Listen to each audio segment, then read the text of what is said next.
Hey guys, I just thought I'd talk a little bit about knives and how to handle them and how to sharpen them.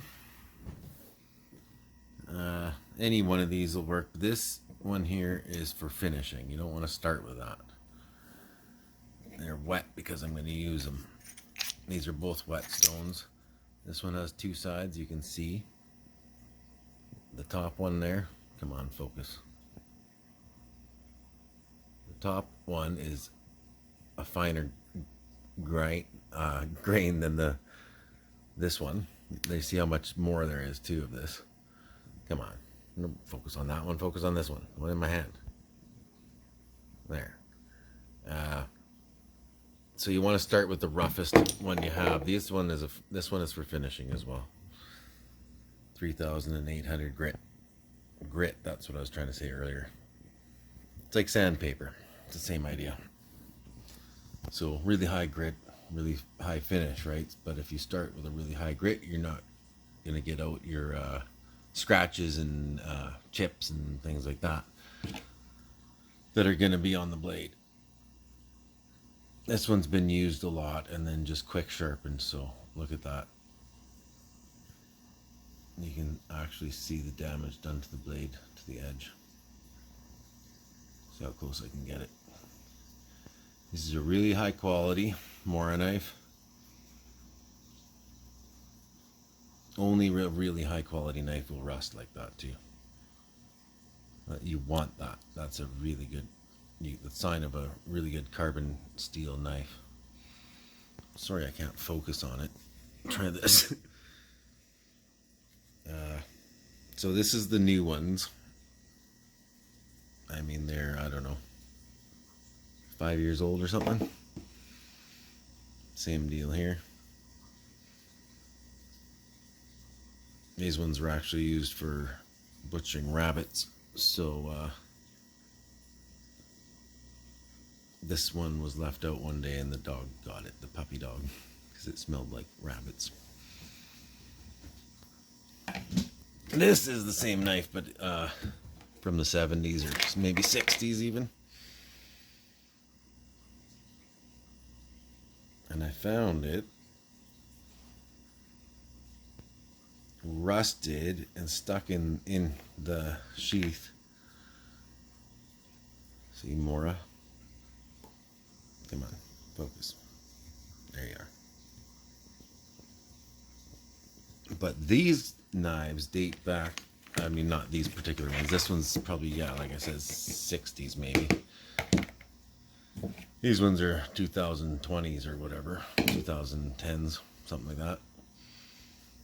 These are the same company that used to make swords and knives for Vikings thousands of years ago. So they're a good knife company. This is just it's an old timer. It's a good little knife, very sharp. But this one is stainless, so it won't hold an edge as good as the carbon steel, but it is really, really good at holding an edge. It's probably the best for the stainless steel. I can't remember. That number probably means something. You could look it up. It is really good. So make sure you got a good knife. These are stainless as well. If I had more than one hand. Come here. Swiss, it's real.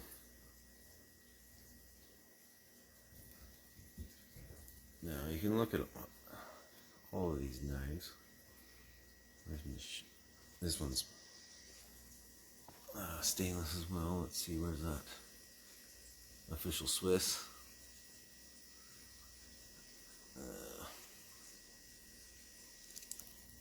Now, before I even touch any of this, I want to talk about how to handle it while you're sharpening. So I'm going to go over to the fridge and do a little drawing for you. Okay, so let's draw a 90-degree angle here. Right? That's a 45. That's a 45. You watch Gordon Ramsay, and he'll tell you to hold it at a 45-degree angle. For one thing, he's not sharpening, he's honing.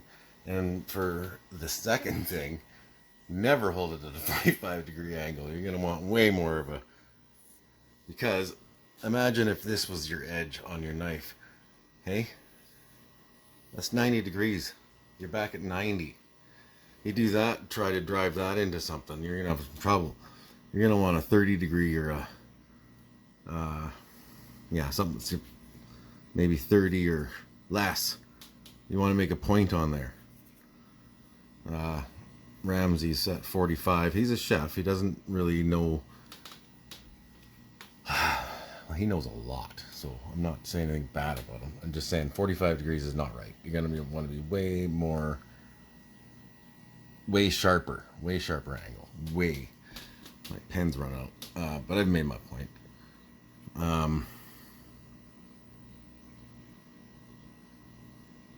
Yeah. So when he's honing his knife with a steel, which is shiny, you sharpen your steel with emery cloth and make it as shiny as you can so you can see yourself in it. What you're doing is when you use your chef's knife and whatnot even on the plastic cutting boards, you're gonna roll the edge. Like say your edge is like this, and you're cutting, this will curl.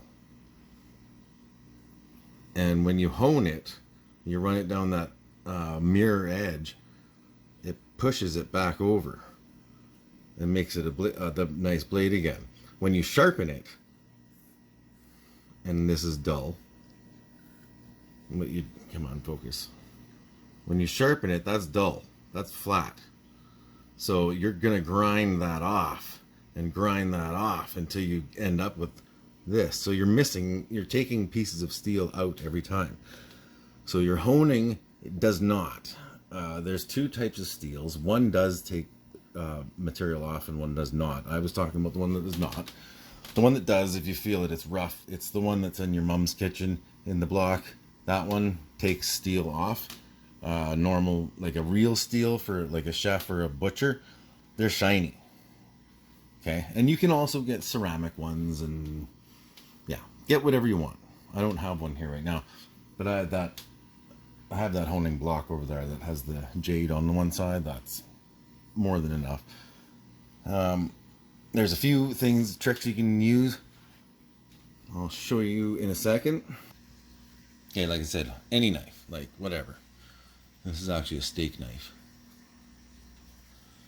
What is it? Farberware. You can put your thumb here and then make sure that you got the right angle by your thumb rubs and the knife touches. I don't do that now, but that's especially handy with the steel. If you have your thumb like that and run it down the steel, and then you kind of keep that angle. It works for some knives, not all. A wider knife is going to be you're going to need a thicker thumb. But yeah, so you want to actually put an edge, put an angle on it. See where I am? You can see as far as I lift up, and you can see there's two edges. There's the shiny big flat one, and then there's that tiny little edge on the edge of the knife right there, on the edge of the edge that you can look down if we got good enough light here. And I do that all the time. I look down it and trying to keep them even. And remember that roll we were talking about earlier, where the edge rolls on you from using it? Edge can roll on you when you're sharpening it too. What you want to do is keep the edge right all the way down. And you want to use the whole block too. You want to keep it nice and square. But you can use a little spot here and a little spot. Just don't use one spot all the time, or it'll start dishing on you. Especially these low grit ones where they're, I don't know what this one is, probably 1,000. I don't know, something like that.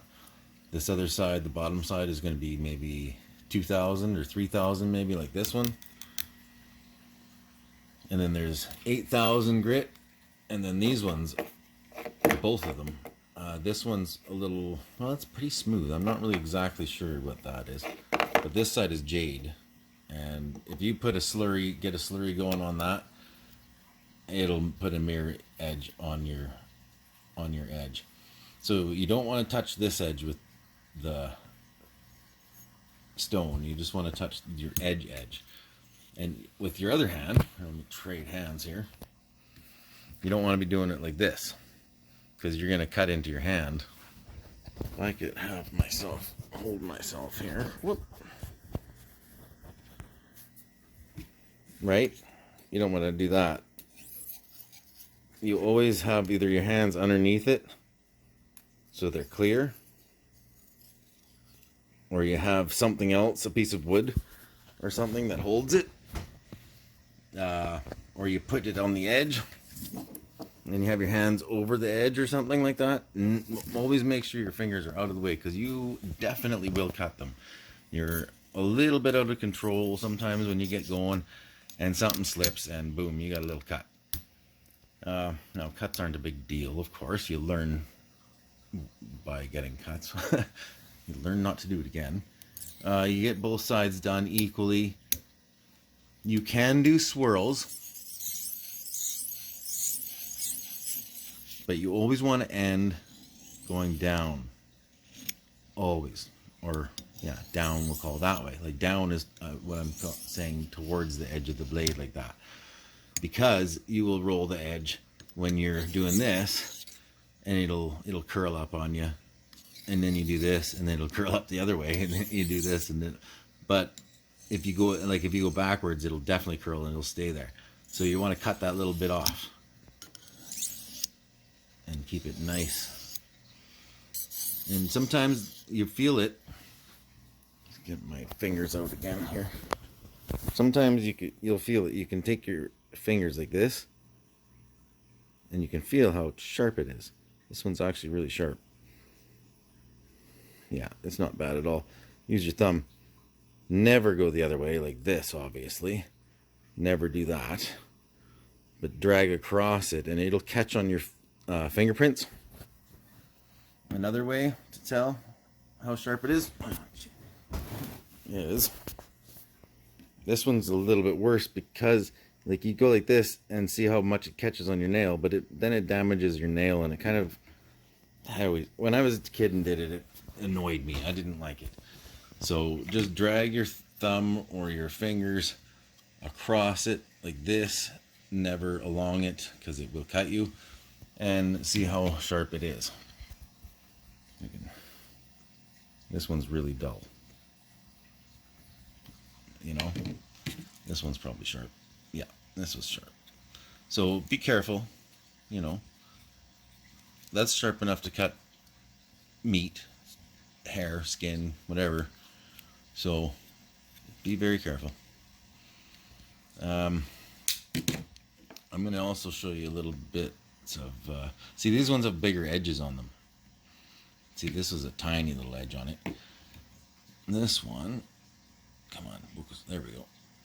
It's mud, see? And you want to sharpen that whole thing, and you don't want to round it.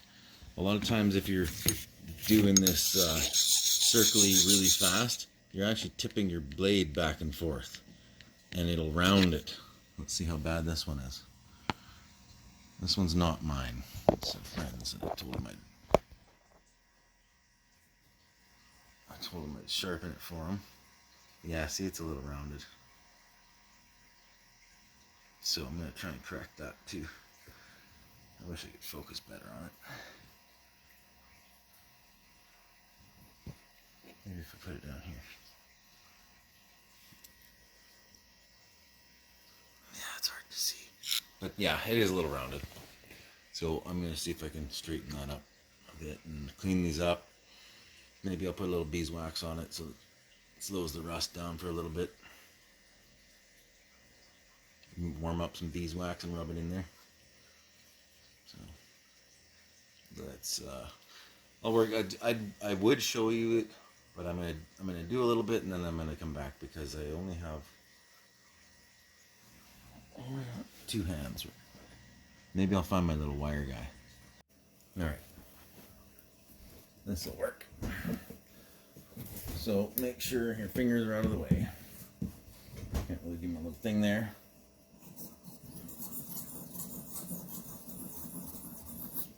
And the reason I left the rest on is because then you can see where it's being rubbed and see if it's working.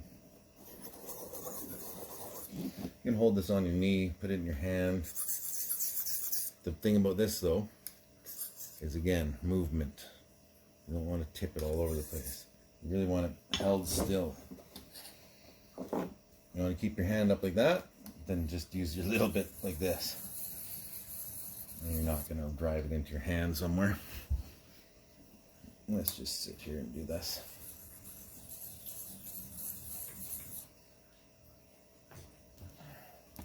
A little water.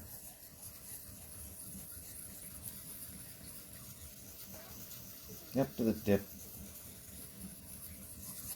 I know it's hard to see from that angle. Let's see. Same on the other side, up to the tip. Push down pretty hard because I want it to stay flat. When I look at this, I want to see what rust has been removed. If the rust wasn't there, you can draw some on with a Sharpie, color it, and then, which I may do. I need a half chair. Yeah, so find that little bit, that sweet angle where it just sits perfect. Give it a lap.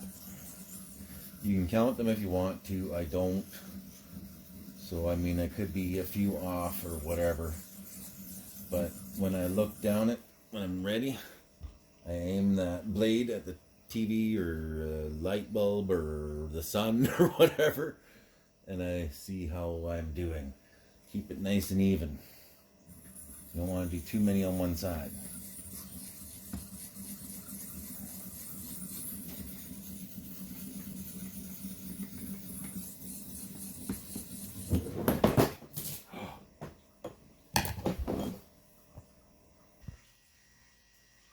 So the tip needs quite a bit more work.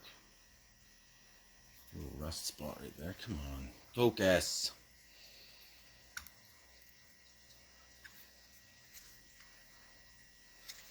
I'm starting to get that side shaped out.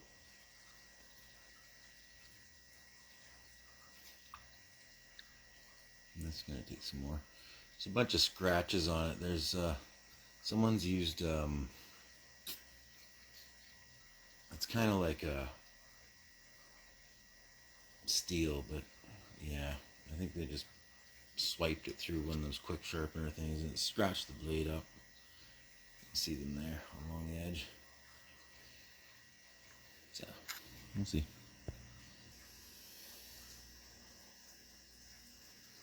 Little scratch still, but I mean, if you go too deep, you're gonna take way too much off. It's not bad. It's first run through with the rough stone. It's not really sharp, but it's way sharper than it was. I might do a little bit more, and then I'm going to switch stones, and I'll show you when I'm done the second stone. That's pretty good there. You see all the shadows is all you're seeing there. It's pretty good. When I'm done with it, it'll be shiny. Pretty sharp. Now we're going to go up to 8,000. See how that does. See how it's starting to get shiny. That's 8,000 grit.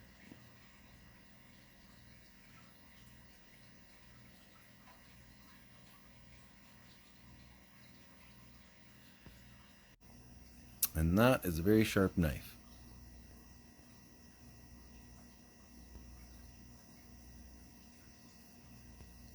Now to do it a bunch more times.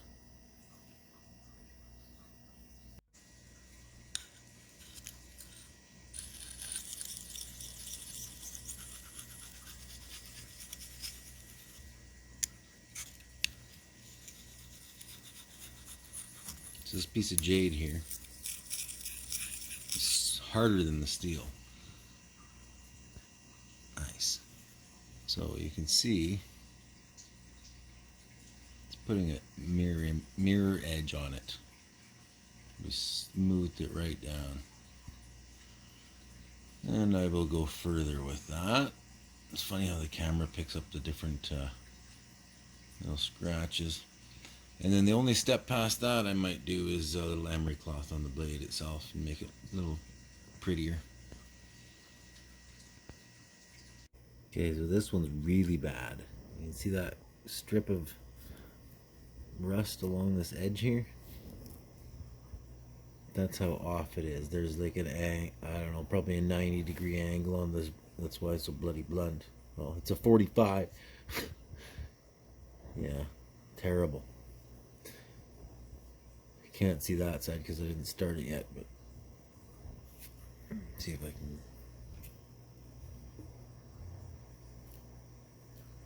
See it?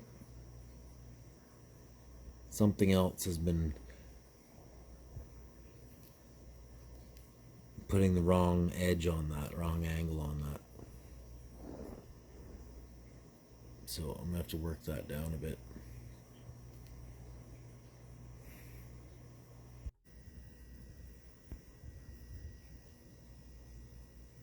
That's better.